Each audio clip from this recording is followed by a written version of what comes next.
Halo saudara, apa kabar Anda hari ini? Salam jumpa bersama saya, Karolin Wulandari dalam program Bincang Kita.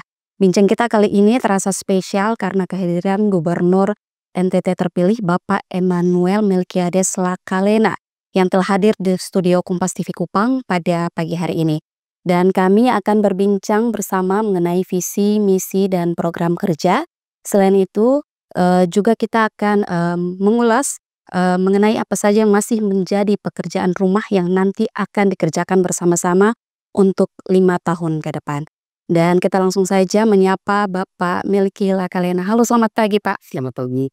Bagaimana kabarnya hari ini Pak? Baik, Karol. Puji Tuhan, luar biasa ya Pak ya.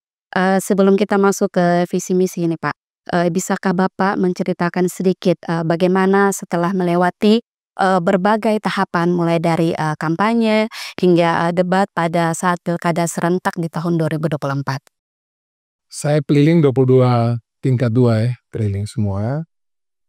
Tidak ada terlewatkan, kami berkomunikasi masyarakat, berkampanye dan berdiskusi dengan seluruh yang kami bisa jumpai di 22 tingkat 2 NTT. Pengalaman saya adalah setelah kita disitu banyak dengan NTT itu sebenarnya kita makin menyadari bahwa di NTT ini kita punya banyak potensi yang bisa kita kembangkan di tengah sekian banyak tantangan yang diberikan oleh Nusa Tenggara Timur. Jadi itu memberikan kami optimisme, memberikan kami juga kekuatan dan harapan bersama masyarakat bahwa di tengah semua kondisi yang dialami NTT hari ini yang tentu juga tidak mudah, tapi kami melihat bahwa keinginan, hasrat, energi, dan juga potensi kemampuan dari masyarakat NTT, 22 tingkat 2 NTT ini untuk berkembang dan maju itu ternyata demikian hebatnya. Dan semoga dengan saya dan Pak Joni terpilih ini, kami mampu untuk bisa bersama masyarakat di seluruh NTT ini kita bisa menggerakkan potensi mereka untuk membawa NTT ke depan yang lebih baik, Pak. Selama berkampanye hingga ke pelosok wilayah NTT, adakah pesan yang didapat dari masyarakat demi pembangunan di NTT? Secara umum boleh saya katakan bahwa masyarakat NTT itu memberi pesan agar pemimpinnya itu bekerja dengan baik, jujur, mau mendengar apa yang masyarakat sampaikan, dan prinsipnya bersama masyarakat membangun NTT sesuai dengan kondisi mereka masing-masing. Jadi kami diminta untuk setelah terpilih itu untuk bersama mereka ini, bersama masyarakat umum ini untuk dan potensi yang mereka miliki bisa diberdayakan, diperkuat untuk bisa di bidang apapun dia, mau di petani, di nelayan, di peternak, dan teman-teman ASN dan banyak profesi yang lain ya, dosen, guru, dan sebagainya itu, kita bisa bersama-sama mereka untuk bisa memperkuat peran mereka untuk bisa berkontribusi lebih baik lagi untuk NTT ke depan. Oke, baik. Saat ini Bapak dan juga Wakil Gubernur Bapak Joni Asadoma dipilih masyarakat sebagai Gubernur NTT dan juga Wakil Gubernur NTT. Apakah sudah siap untuk menjalankan amanah masyarakat NTT? Sejak kami menyatakan maju, saya dan Pak Joni Asadoma tentu sudah menyiapkan diri dan harus siap apabila memang masyarakat NTT menugaskan kami dengan memilih kami dengan suara yang lebih banyak dibanding teman-teman kami yang lain kemarin. Tentu kami harus siap untuk menjalankan tugas ini dan apapun kondisi dan situasi yang ada di NTT hari. Kami prinsipnya siap dan tentu setelah penelitian kami siap untuk bekerja. Baik, Anyway. baik. Nah Pak, bisa jelaskan kepada kami dan pemirsa Kompas TV di rumah mengenai soal tagline visi misi NTT lebih maju, sehat, cerdas, sejahtera, dan berkelanjutan. Kami memilih visi misi ini, tema ini karena kami melihat bahwa NTT ke depan itu dengan kondisi yang hari ini itu harus kita buat dan kita dorong dia harus lebih maju, lebih sehat, lebih cerdas, sejahtera, dan kemudian berkelanjutan. Di mana hari ini kita tentu melihat bahwa NTT kita ada pada posisi yang angka kemiskinan kita 19,8%. 1 juta lebih ya, masyarakat kita, jiwa kita ini yang miskin. Kita juga memiliki berbagai angka-angka juga yang belum baik secara secara nasional. Stunting masih tinggi, anak-anak bersekolah kita juga ternyata masih rendah gitu ya. Kemudian juga kita lihat juga kita punya PDRB juga sekarang belum pulih setelah pasca COVID, yang berbagai parameter lainnya, yang kami lihat bahwa ini semua bisa lebih maju apabila kita bisa kerja bareng-bareng. Memang kita punya visi adalah membuat NTT lebih maju ke depan. Dan tentu untuk itu kita membutuhkan masyarakat atau rakyat NTT yang sehat. Untuk itu juga kita punya banyak program untuk memastikan bahwa masyarakat NTT harus bisa mencegah penyakit dan memastikan bahwa derajat kesehatan itu harus bisa kita jagakan. Kemudian juga untuk itu kita butuh masyarakat NTT yang bisa mengakses sekolah dan bisa bersekolah dengan maksimal. Mulai dari dia PAUD, SD, SMP, SMA, bahkan setelah dia lulus itu dia bisa masuk di kampus-kampus terbaik di NTT, di Indonesia dan juga bahkan di luar negeri itu, dan sekolah-sekolah kedinasan. Itu kita pastikan bahwa mereka terakses dengan baik sana dan mereka bisa dididik dengan baik dari mulai tingkat SMA itu urusan provinsi, tapi bersama dengan teman-teman di kabupaten kota kita ingin lulus sampai tingkat SD bersama-sama. Kemudian juga untuk itu juga dibutuhkan kalau kita sudah memiliki masyarakat yang sehat dan terdidik, kita juga membutuhkan agar ada peningkatan kesejahteraan yang kemudian bisa dilakukan di NTT dan yang pasti berkelanjutan dari berbagai presiden yang lalu sampai dengan sekarang Pak Prabowo dan juga nanti ke depan. Itu visi misi Melki Joni ke depan. Oke, baik saudara. Ada beberapa poin dari visi misi Gubernur dan Wakil Gubernur Nusa Tenggara Timur. Kita akan bahas lebih lanjut setelah jeda pariwara berikut. Tetaplah bersama Kompas TV.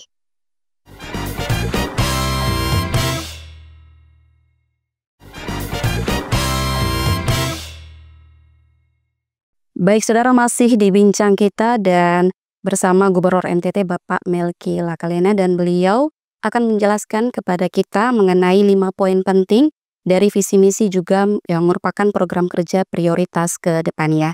Nah Pak, dalam visi misi ini kan ada poin yang pertama seperti berkomitmen menggerakkan ekonomi melalui hilirisasi di tiap desa serta UMKM dan industri lokal menjadi perhatian utama. Nah, bisa Bapak jelaskan soal ini dan apa target yang ingin dicapai?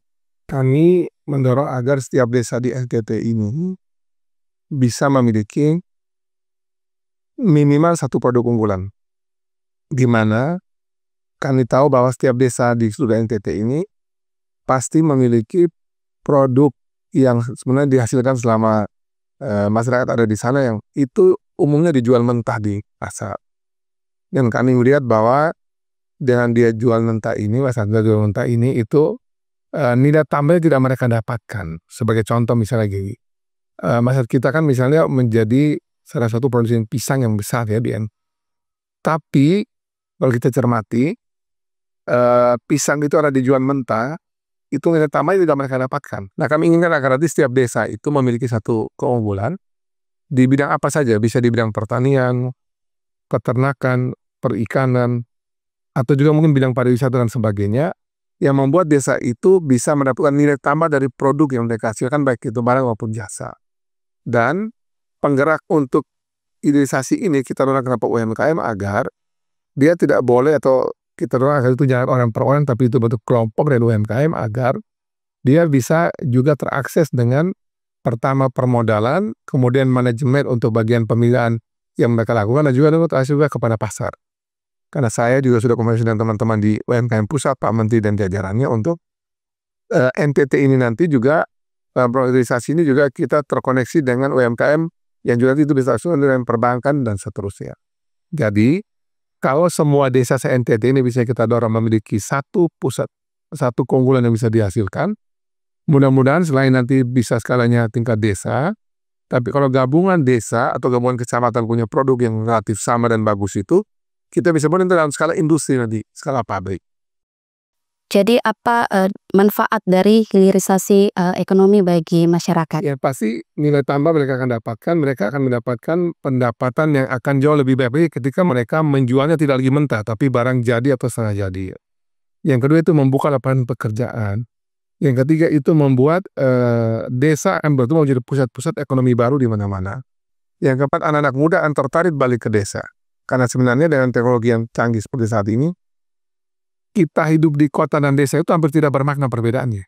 Toh kalau dia butuh hiburan sekali-sekali mau rame-rame di kota, dia bisa pergi kapanpun dengan kalau dia memiliki uang yang cukup.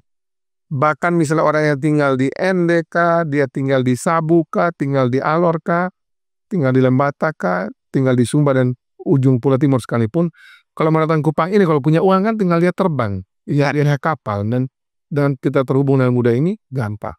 Apalagi ke depan ini pemerintah akan mencanangkan bukan lagi 4G tapi 5G.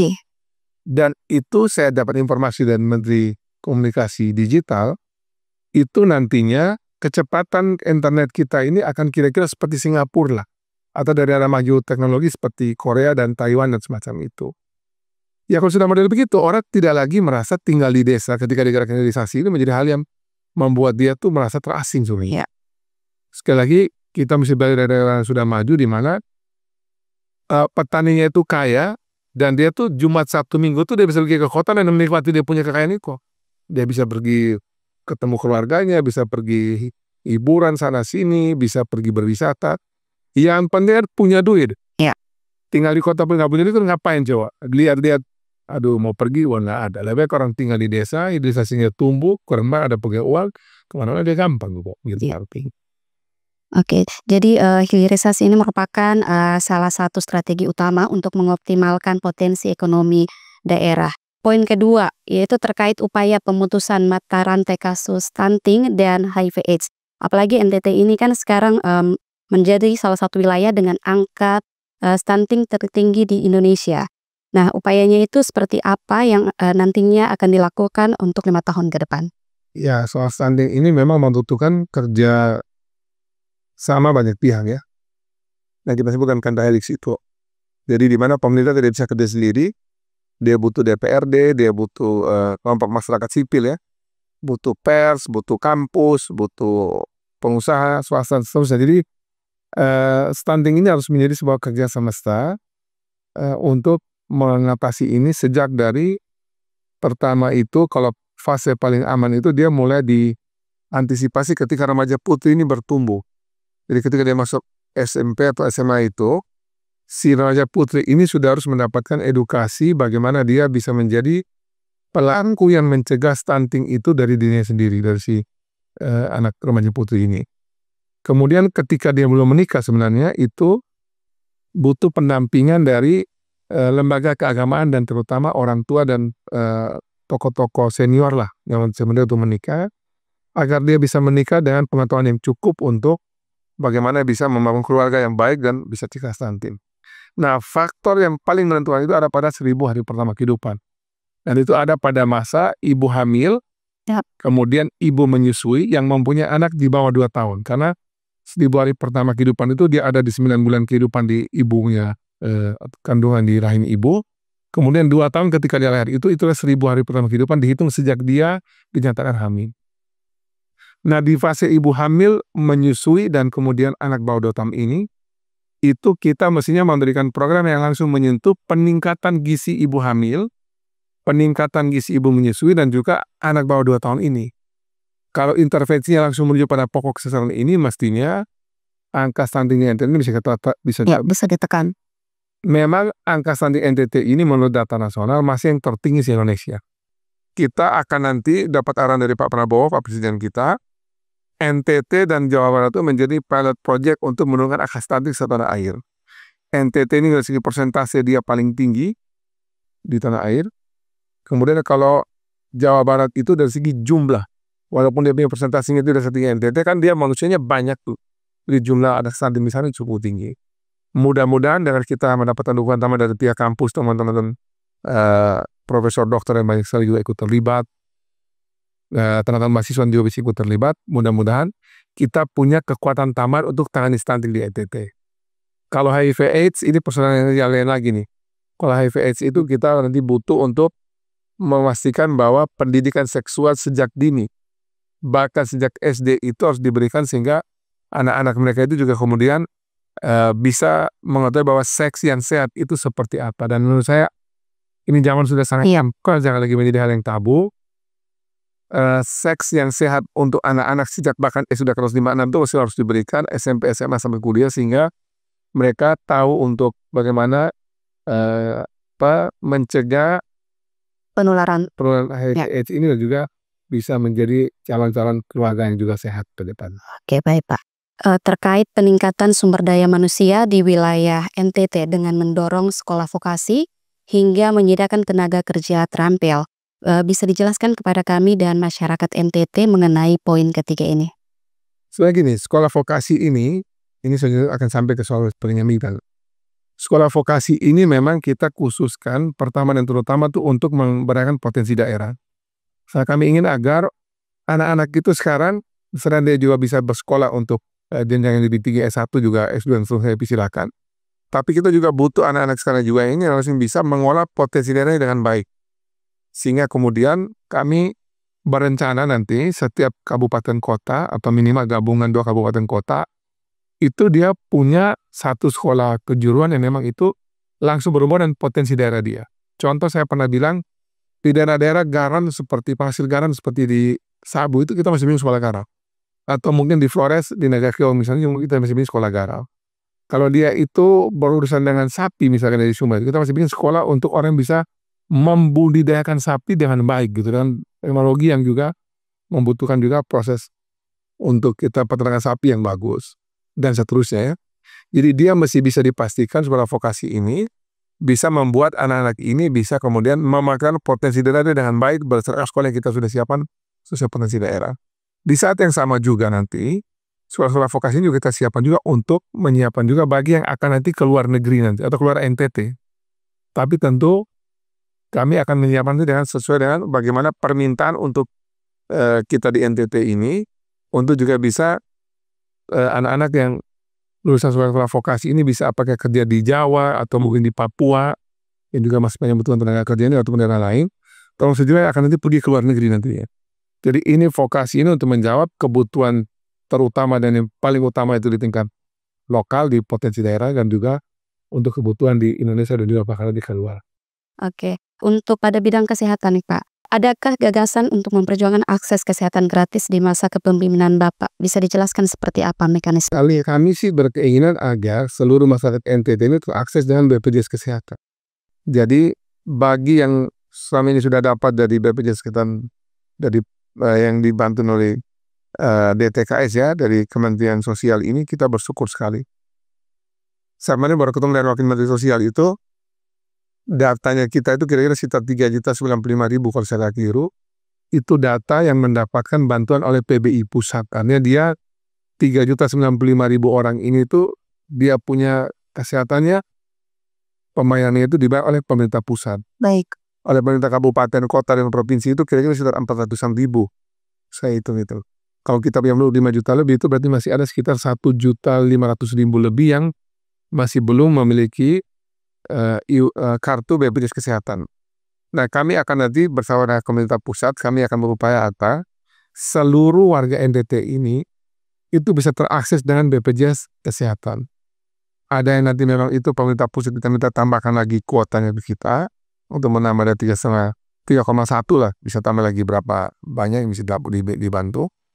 Sisanya nanti itu kami tambah dengan anggaran provinsi dan anggaran kesatuan.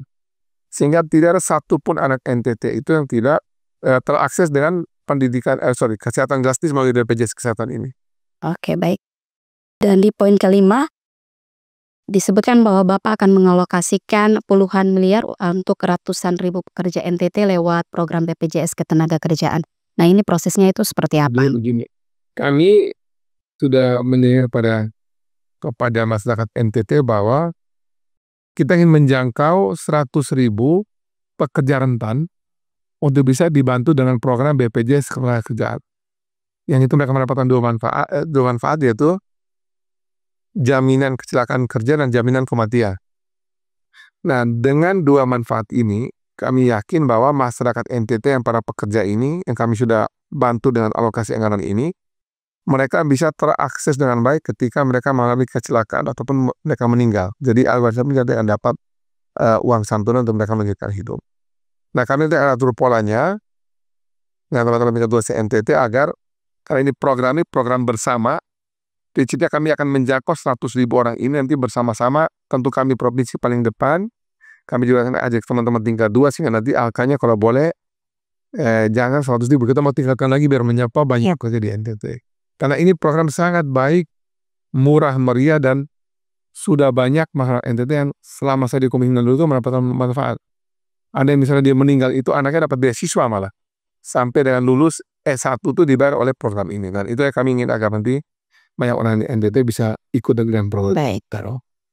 Baik saudara, NTT masuk dalam daerah tertinggal dan merupakan wilayah kepulauan yang terkadang sulit dijangkau hingga pelosok. Untuk mengetahui solusi dan strategi kita akan bahas lebih lanjut usai jeda berikut.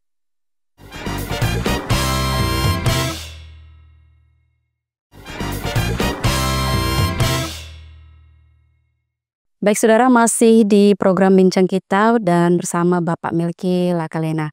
Nah Pak, secara nasional ini kan NTT masuk dalam daerah tertinggal. Nah menurut pengamatan Bapak sendiri, apa saja pekerjaan rumah yang harus dikerjakan bersama ke depan?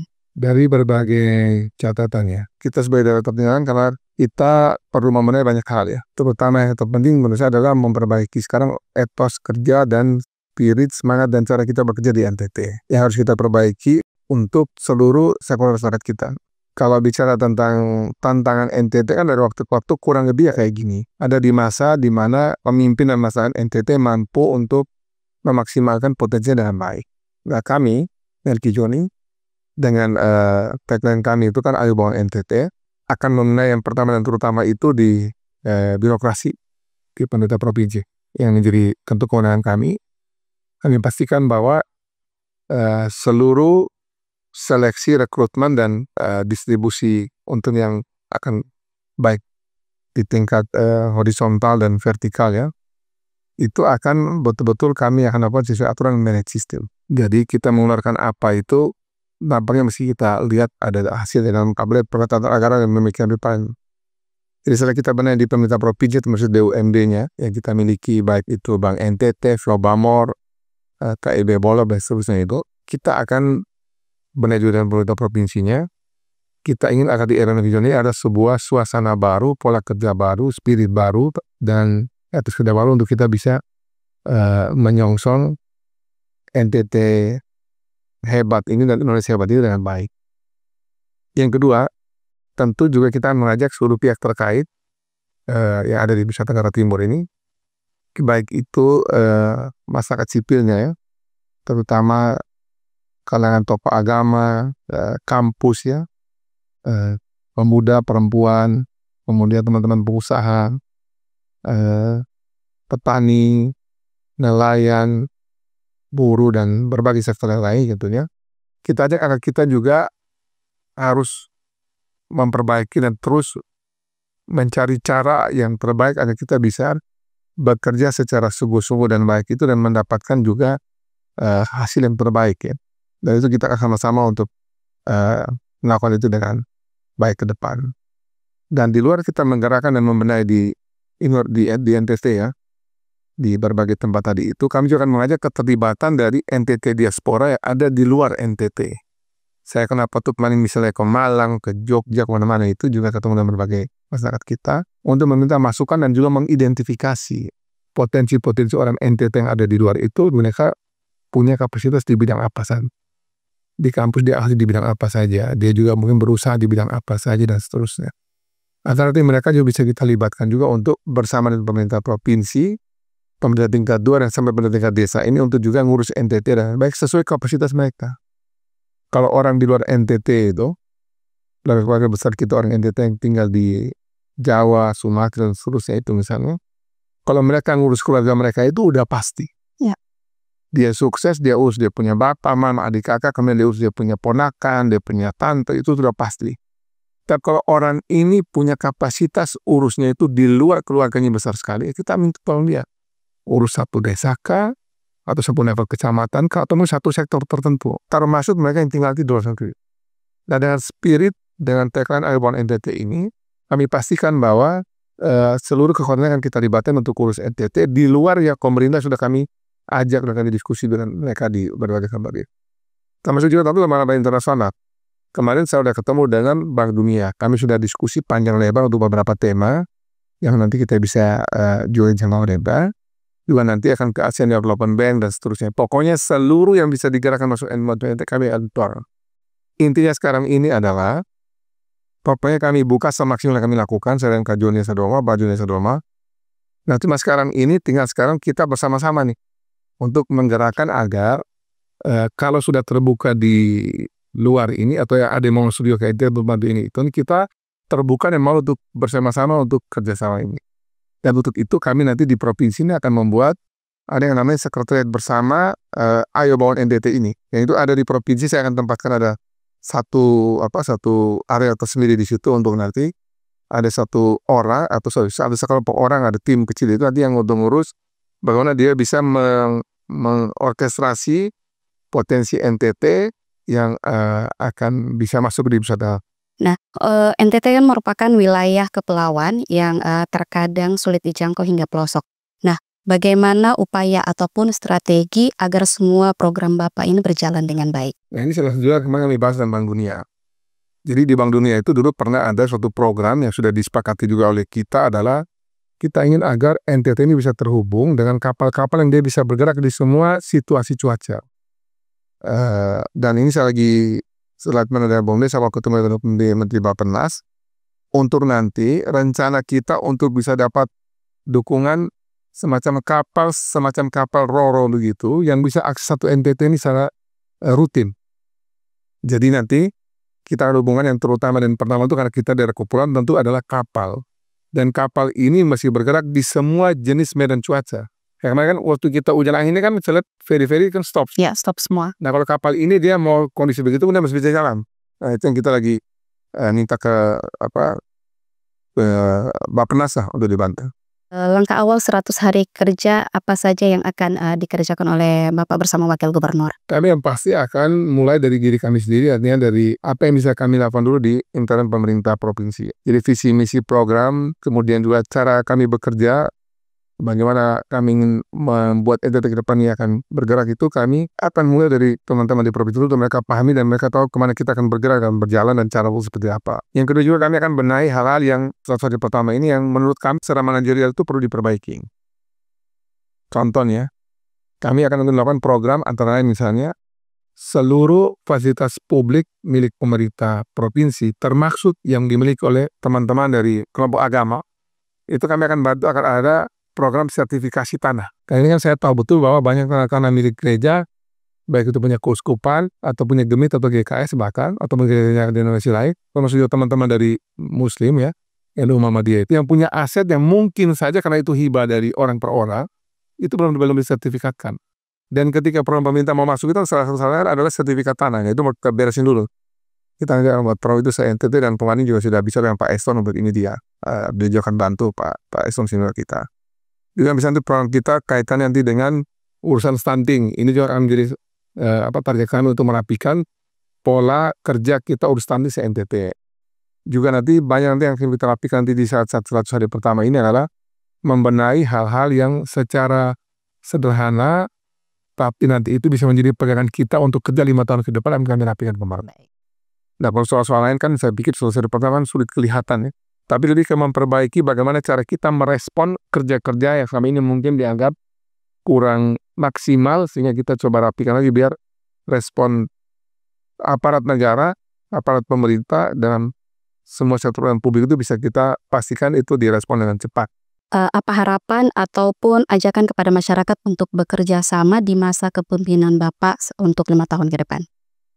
Kami banyak masyarakat NTT yang terutama dan yang paling pertama mereka yang punya Nusa Tenggara Timur ini untuk kita bersama-sama bekerja untuk membangun NTT sesuai dengan kapasitas masing-masing. Anak-anak sekolah dengan rajin, orang tua didik anak dengan baik, para guru dosen juga mendidik anak dengan baik, nelayan juga bekerja dengan baik dan seterusnya.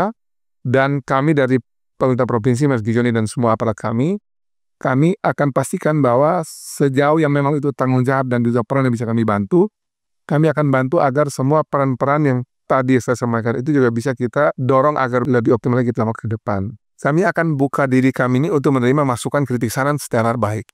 Kami puja yang namanya meja rakyat ya, di mana kami juga memberikan akses digital untuk orang bisa memberikan masukan kritik saran kepada kami.